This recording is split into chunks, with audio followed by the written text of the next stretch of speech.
Welcome to Generation Vatican II. I'm Alex Clark, and today we have a terrific guest with us, a repeat guest. This is His Most Reverend Excellency, Bishop Bill Wack of the Pensacola-Tallahassee diocese.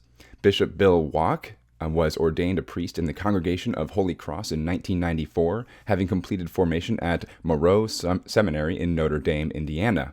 He served as associate pastor at Sacred Heart Parish in Colorado Springs, Associate Director of Vocations and Campus Minister at Notre Dame, Director of Andre House, a soup kitchen and hospitality center in Phoenix, and pastor of St. Ignatius Martyr Parish in Austin, Texas. On May 29, 2017, Bishop Wack was appointed by Pope Francis to serve as the sixth bishop of the Diocese of Pensacola-Tallahassee. He was ordained and installed on August 22, 2017, in Pensacola, Florida. In addition to his duties and ministries in the Diocese of the Ecclesiastical Province of Miami, Bishop Wack serves as the USCCB Subcommittee for the Catholic Communication Campaign, the Catholic Extension Board of Governors, and he is Episcopal Liaison to the National Council of Catholic Women. Your Excellency, Bishop Wack, welcome to Generation Vatican II again. Thank you. It's great to be back on this podcast. Thank you for having me.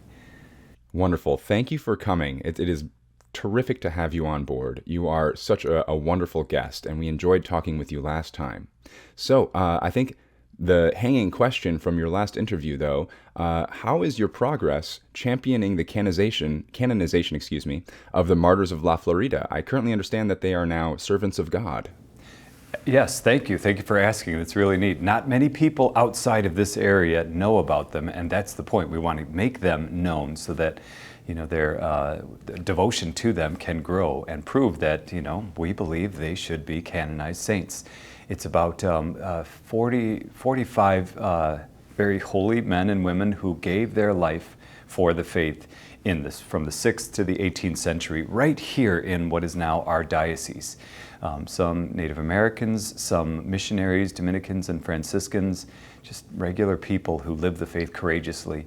We've been working for years and years, actually centuries, in getting their paperwork and all the documentation we need, and we're almost ready now to send it over to Rome for their decision. Wow, that is absolutely terrific that you have put such great work into this. So much work that has spanned such a long time.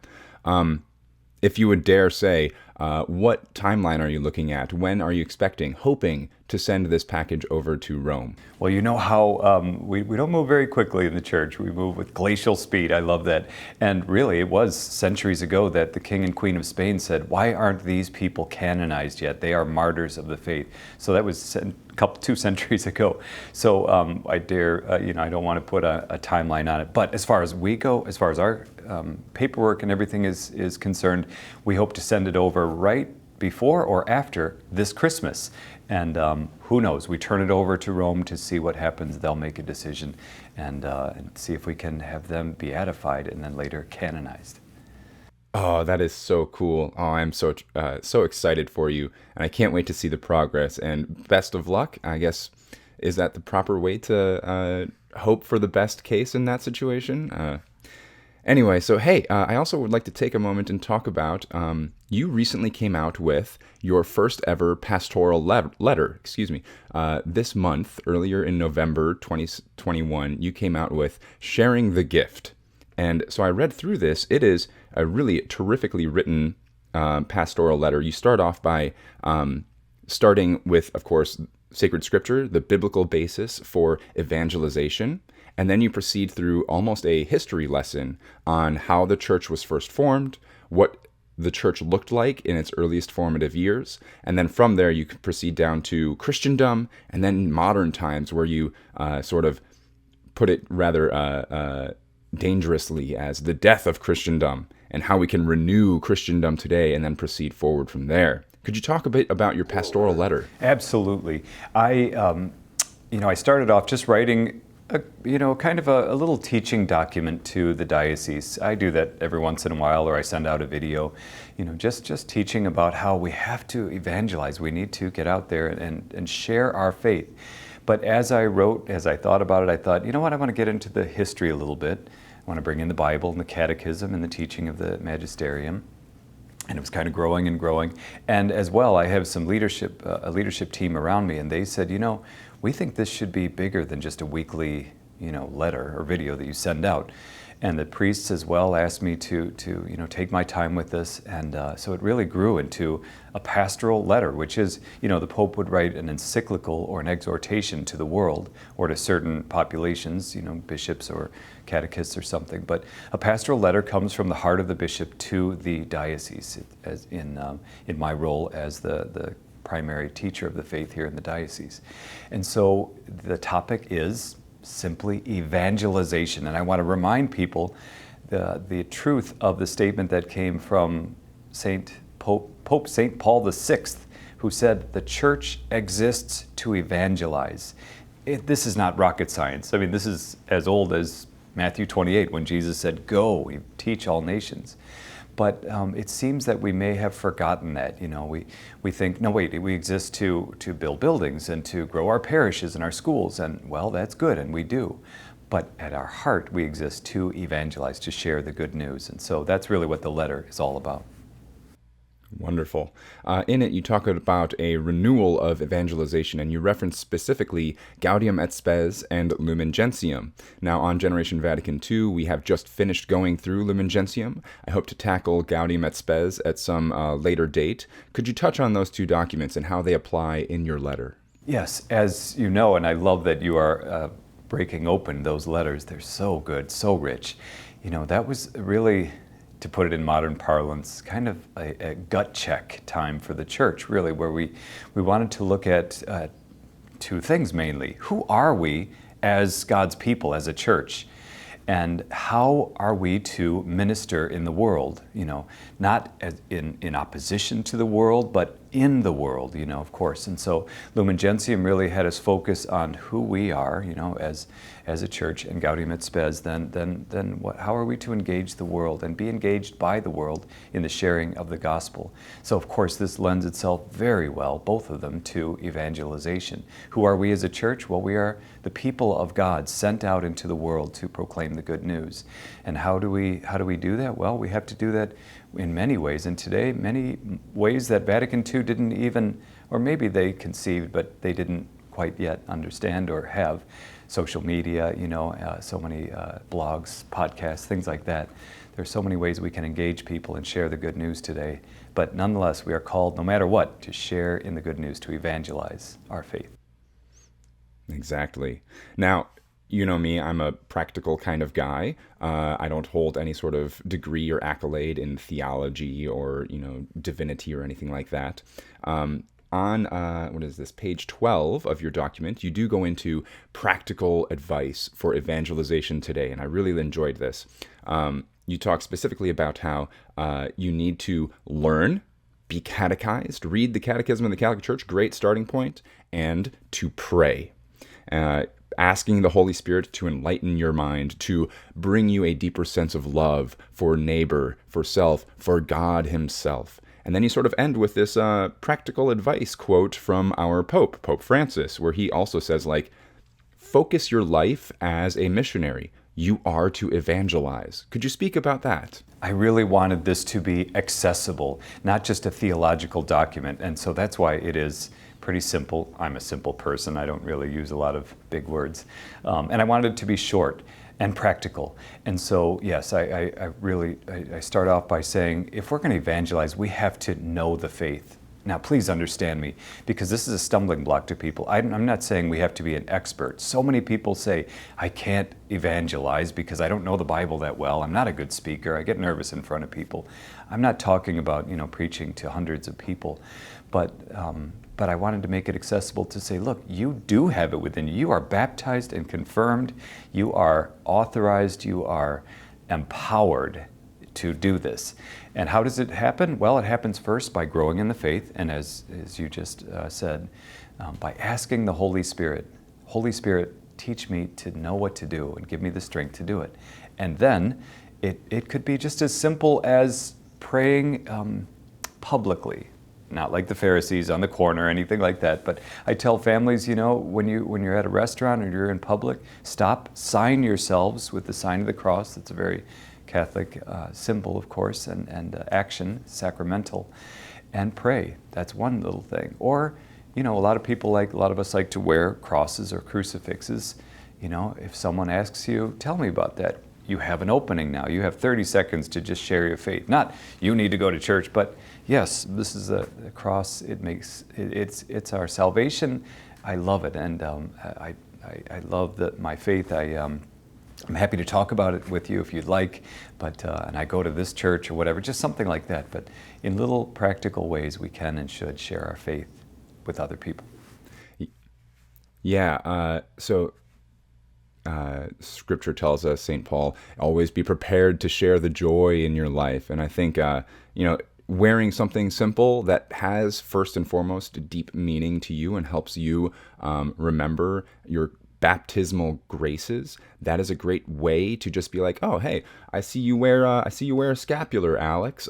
Tell me about that. And I've actually had opportunities where it's just like, oh yeah, this is just a little Christian devotional. I hand it to him to let him read, and it's a little thing. Oh, by the way, scapular, that comes from the scapula, the shoulder blade, and it's kind of a fun way to say this is something that is a part of me. I wear it at all times. Not necessarily a deep evangelization, not a theological treatise, if you will, but just sort of like, yeah, I'm Alex, this is me, and this is what I do, Exactly. And I think also other practical means are when we're online. That's really important to a lot of people. People spend a lot of time online, blogs or just Instagram, whatever, Twitter. I don't know, TikTok. I don't do that. But as you know, a lot of times, even, and I would say especially on some Catholic sites, people get to talking and there's negativity. There's some judgmental behavior about priests or bishops or the Pope or something. And then, a lot of times, I'm told, I don't spend a lot of time on this, but just kind of hopelessness about the future. Is God even with us? Is the devil winning? What's going on? Well, that's the time that we can just interject hope and just say, you know what? Let's stop for a moment. Let's take a breath. Satan has lost. God is victorious. We know how this ends. This ends in glory. We're not there yet, but we know that. So don't ever say that Satan is winning. He has lost. He may have some influence over us because we allow it. But in the end, he is a loser. He has lost. So just to inject hope, and say, God is very, very much with us. Here's how I know that, and, give an example of God in your life. But I think that's really important as well, a very practical way just to interject a little bit of the faith.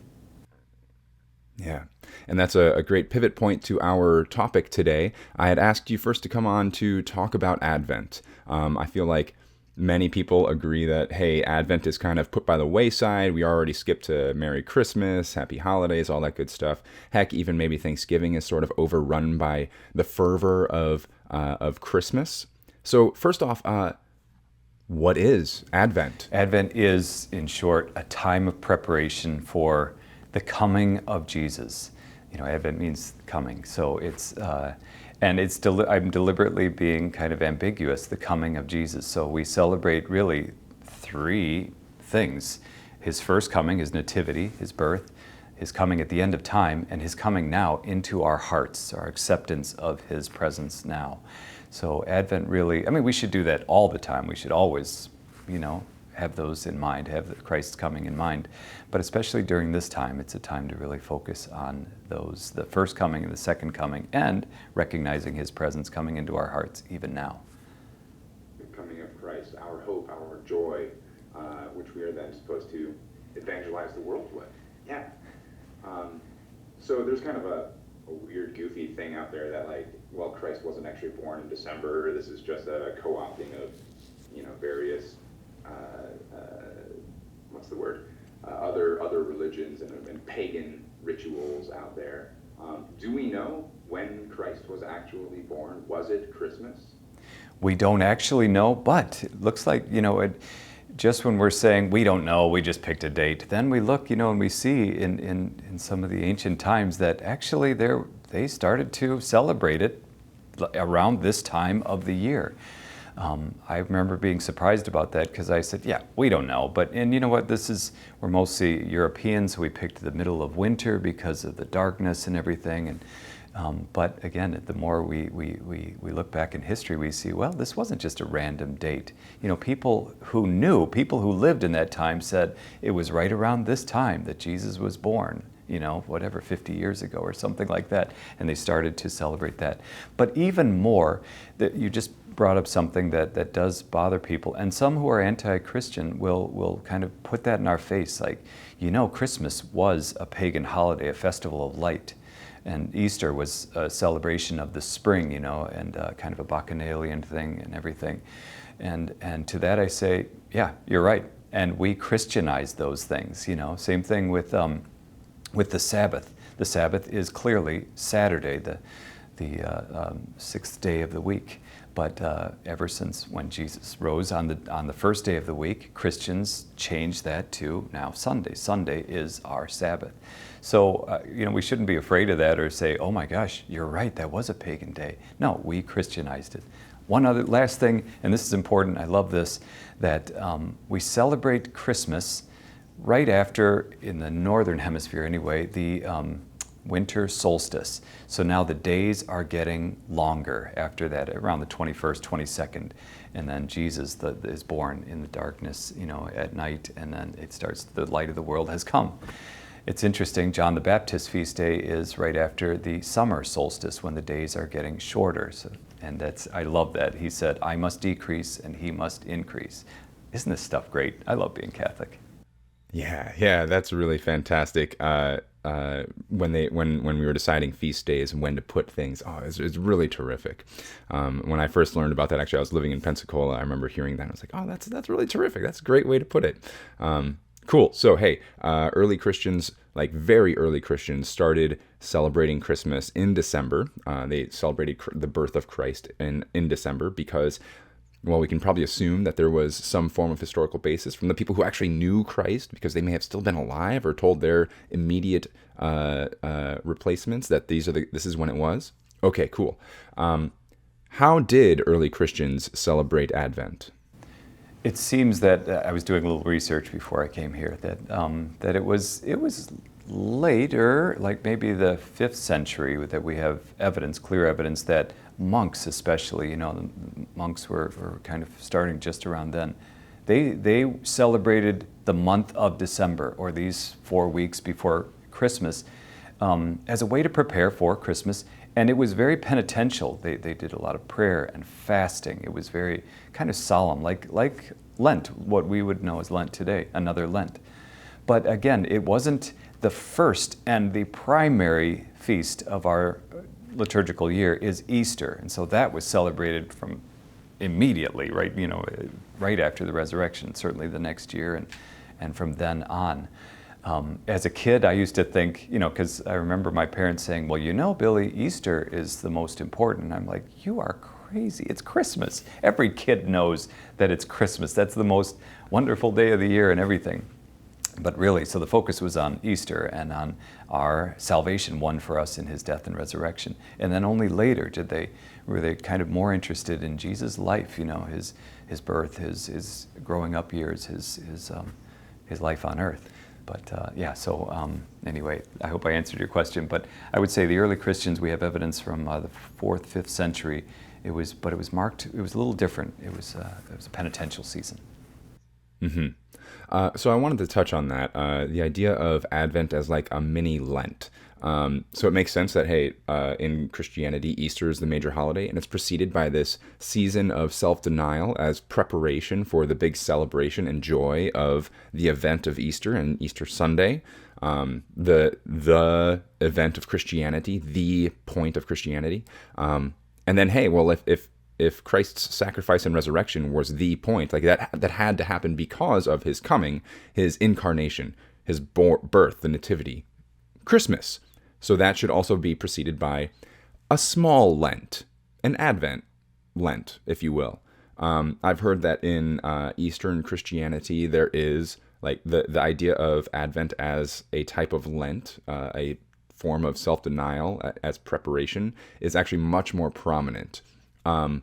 Should we practice Advent as a small form of Lent in some way? We should, I think, because, and I'll start with this.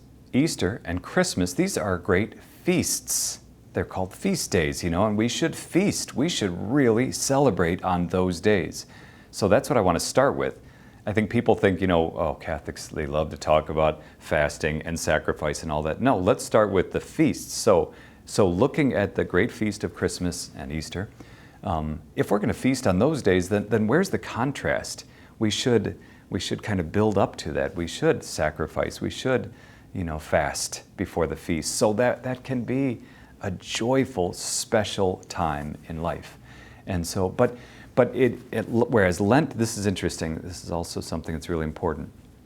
Whereas Lent is a season of kind of just reflection on the cross of Christ. And it starts on Ash Wednesday with ashes on our forehead, or as we saw last year, sprinkled on our head, as they do in Europe and other places.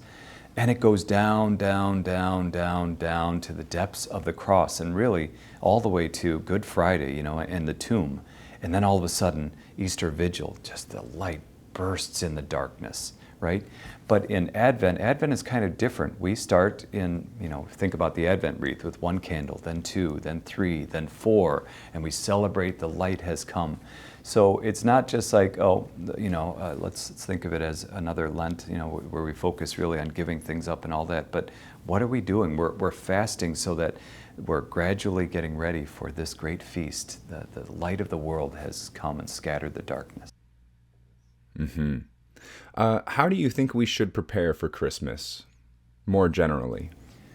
Okay, I'm going to say this right now because I know people will say, well, we shouldn't. There are some who say, lay people, priests, bishops, who say you shouldn't, celebrate Christmas. You shouldn't put up any decorations or anything until maybe the 22nd or 23rd. And when I was in the seminary, that's what we did. It was just all really dark and kind of just prayerful, and then all of a sudden we set up everything on the 24th and celebrated Christmas. And that's great. I understand it's the liturgical season, but I'm going to confess to you right now in the whole world that I love to celebrate, Advent with lights and the tree and the nativity scene. And further, I think this is important. These are not necessarily Christmas things. These are Advent things. I'm not just capitulating or trying to make excuses for the fact that I love Christmas music and all that. But you think about it, why do we put lights on the house or in the house? To light the way for the coming of the Lord. Why do we write Christmas cards? We're announcing the birth of the Lord. The tree, all of this stuff, even the music, that can get us ready to celebrate Christmas. Now, if you do that, and I do, I celebrate it during Advent as well with those things. Keep it going through the Christmas season, for the 2 weeks after Christmas Day, which is the true Christmas season. Don't just stop on the 26th, put the tree out on the curb, and be done with it. So I think we can celebrate in that way. I get a little excited, but here's one thing. Totally one thing that I recommend, and I try to do this myself. I have the tree, and I'll put that up again. Go ahead, put things in the comments if you don't agree with me, but after Thanksgiving, I'll put up a simple tree. I just have this artificial tree that I put up with a few decorations, and I'll decorate it more and more as Advent goes. But for my prayer, I'll sit there, turn on just the lights, have some coffee or something, or sometimes I'll just read the Bible and pray with the tree, or in front of the nativity scene without the image of the child, the baby Jesus. And that's just contemplate the tree, contemplate the nativity scene. That's what St. Francis really wanted us to do. It wasn't just a nice decoration for the house, but it was supposed to lead us to prayer. And so for me, I think that's really important. You could, let it be dark in the house, but just with the light of 1 candle or 2, whatever week you're in Advent, or the tree, and pray with that and welcome the light of the world into the world. I think that's a terrific reflection on also like the purpose of a sacramental, you're using the tree as a way to focus your mind on God so that you can worship him more fully and better with your entire person. We receive criticism sometimes about using crucifixes, and you were talking about your pectoral cross earlier. These items are meant to help us focus toward God. They are not meant to divert from him. So using the Christmas tree in that manner is a terrific way to like use it for what it's worth. That's what it's there for to begin with. It is an evergreen tree for a reason. Like that's wonderful. Thank you. Thank you. Absolutely. And I think it reminds us that, what we do externally, we need to do internally. In other words, as we decorate the tree and get the house ready for Christmas, then more importantly, are you getting your heart ready? Are you getting your family ready to celebrate the coming of the Lord at Christmas, the second coming, and even now in the sacraments and in the Holy Spirit? So yeah, you're right. The sacramentals are important because they show what they remind us what we should be doing internally as well. Yeah. So you mentioned how your brief confession there, and I appreciate that because I like Christmas music as well. I celebrate Thanksgiving, and then the day after Thanksgiving, it's Christmas music all the time. That's what my playlists are, 24/7. I love Christmas music. Your Excellency, are you the kind of person who drives around looking at the Christmas lights that your neighbors have set up? I do. I really like that as well. I don't make it like a special thing, and get hot chocolate and drive around and stuff like that. But I understand for families, that's really a neat thing to do. I love that. Love to see it. And so I try to make it look nice, the house where I'm living now, for the neighbors, just by putting lights everywhere.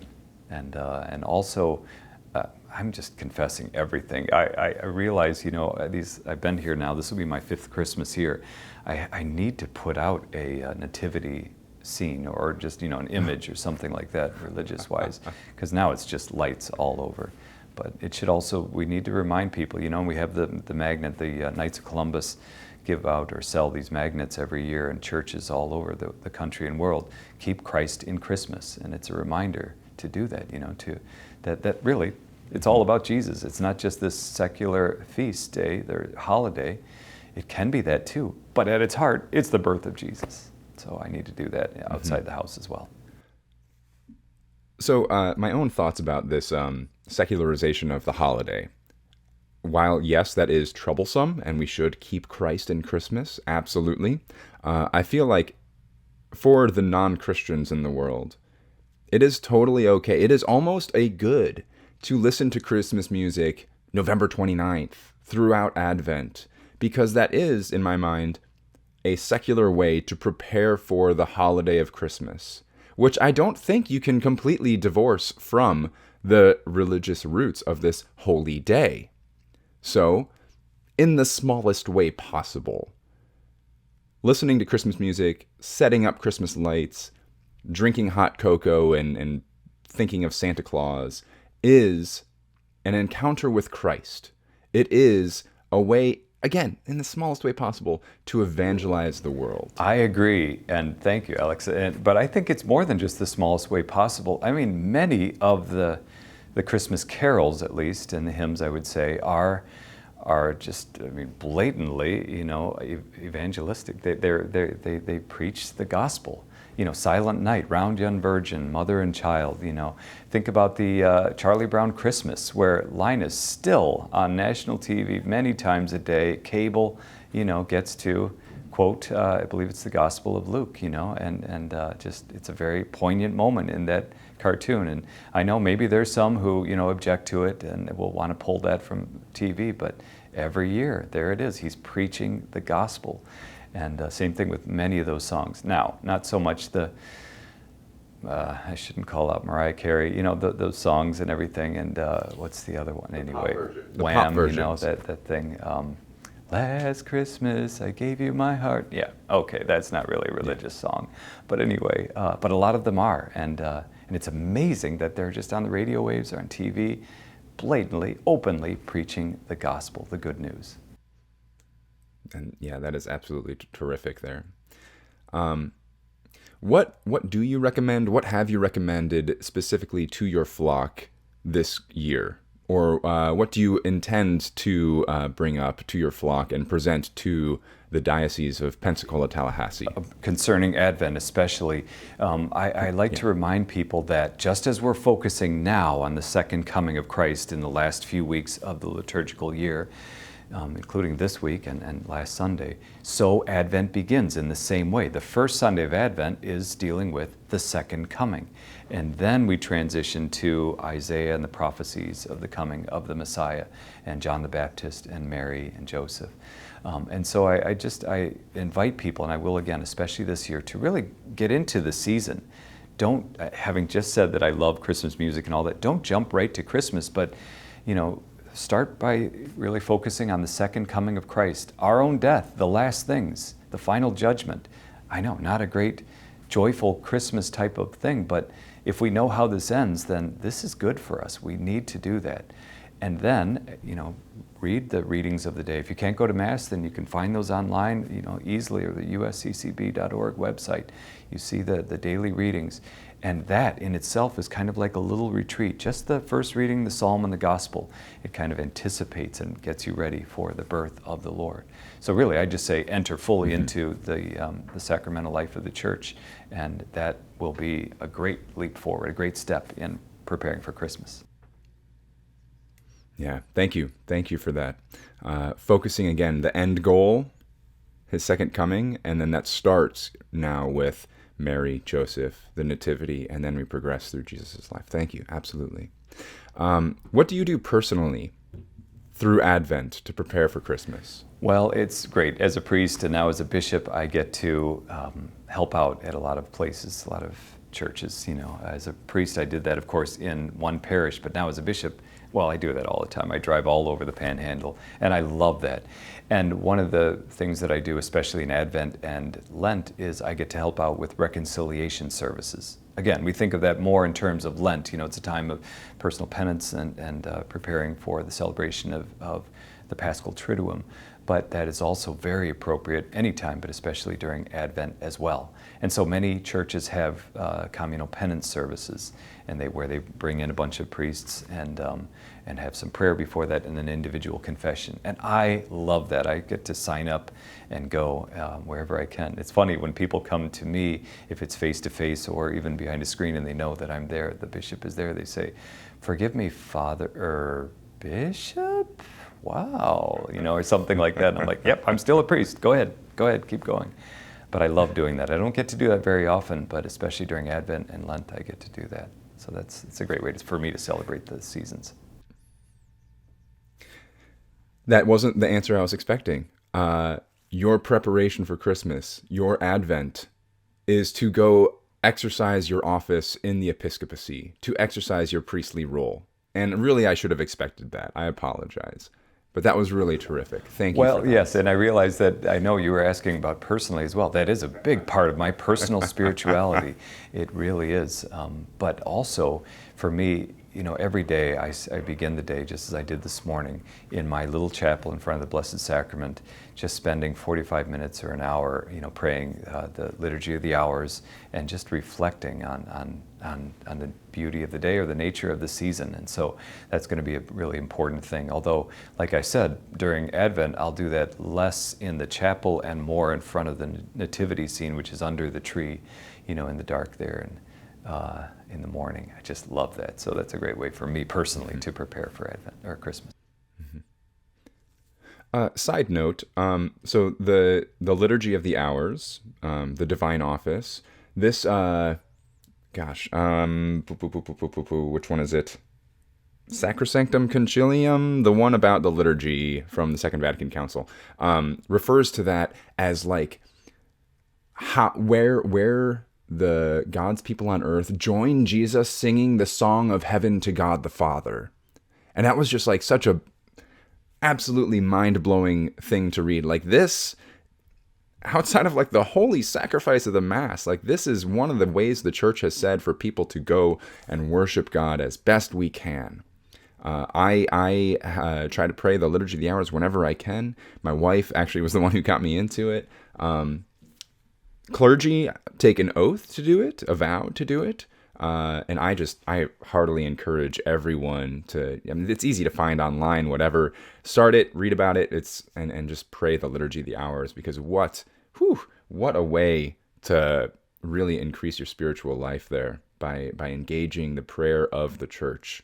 and singing the song of heaven with Jesus to God And the if Father. our goal is to pray always, and I don't think that means, spend the whole day 24/7 on our knees, but to pray always, to be aware of God's presence, to pray for the salvation of the world in Jesus Christ. That liturgy, the hours are structured in such a way that help us to do that throughout the day at key moments in the morning and the evening and throughout the day, to join, as you said, to join our prayers with those of people around the world and in heaven as well, to pray for the salvation of the world in Jesus Christ. And by the way, I prayed night prayer with you and Jess in your house when you were living here in Pensacola, so that was really nice. That was a great blessing. Thank you for that. Thank you for coming that night.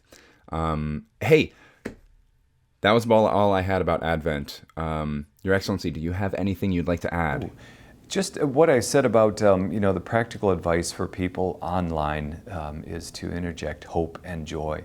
I can't say that enough. I mean, we're living in challenging times, and people say, oh, this is the worst the world's ever been. No, it's not. I mean, some scholars will say it was the 6th century, clearly, and maybe we're in the top 20 or something or whatever if you look at, the difficult times. But, when you look at plagues and wars and famine and slavery and all of that, there have been horrible times, and this is a very challenging time for all of us, that's for sure. But it's alarming to me to see people of faith, who seem to be losing hope and faith, who are giving the devil way too much credit, and attention. And so I really think this is important for us in this day. What is God asking us to do? Yes, to be faithful. Yes, to serve our brothers and sisters. Clearly, always God is calling us to do that. But also, maybe more than anything, is to be women and men of hope. This is part of my charism as a religious in the Congregation of Holy Cross. We want to be people with hope to bring, as we say. Our hope is in the cross, not because it ends in death, it ends in glory. So, that's just something that I'm saying in my homilies and talks these days, and thank you for letting me say this now. I really think we need to do this, not as a way to say, come on, it's going to get better, there, but really, if we believe in the resurrection, as Mother Teresa said that, I love this quote. She said, if you believe in your heart that Jesus Christ rose from the dead to open for us the way to heaven, then maybe you should inform your face. In other words, you should bring that joy, that happiness, that hope to the world. And I really believe that that's what God is asking us to do, all of us, especially the Catholic Christians right now in the world. Mm-hmm. Thank you. Thank you for that message. I really appreciate that, and I'm sure listeners do too. Hey, where can we find you online? Pensacola-Tallahassee Diocese has their own official accounts. Where can people contact you if they'd like to? ptdiocese.org, PT for Pensacola-Tallahassee. That's the best way, and there's a contact us option of course, on the website. But also, a lot of videos on there. We're doing a podcast ourselves called Gaudium et Spes, and so every other one. You didn't call me. I know. You didn't call me. Yeah, we even have some mugs too. But does it say Gaudium et Spes? But anyway, we ripped it off from you, and also, so every other one I do a teaching, and then we also highlight people from our diocese, from all over, who are doing great things, ordinary things, sharing the faith, and so. But there's a lot of that in other videos, and I'm a media hog, so anything that I've never had a private thought that or thought that I haven't put out there. So there's a lot of videos and a lot of podcasts. Things. Now, Bishop on the subcommittee for the Catholic Communication Campaign is a media hog. Who would have thought? I was actually texting Ches Filippini the other day about the podcast, and so we were laughing a lot. It's really fantastic. I've listened to several episodes now. Your teaching, your catechesis series is all as always spot on.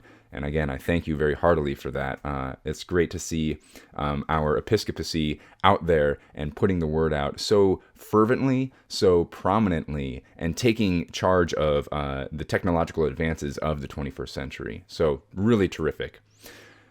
Your Excellency, Bishop Bill Wack, thank you for coming on once again. It was great seeing you. It was great talking with you. It was great hearing your message. Awesome. Great to be with you again, Alex. God bless you. And thank you for what you're doing, for getting the word out, for doing this, for taking on topics that are, not, I guess, that are somewhat challenging.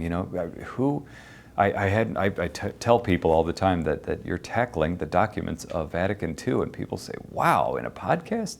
Yes, absolutely, because this is relevant not just to history, but who we are as a people of God today. So thank you for that and for making it so accessible. It's my honor. Thank you. It's my honor. Thank you. Good night. All right, with that, God bless good you night, all. and Thank God you. bless.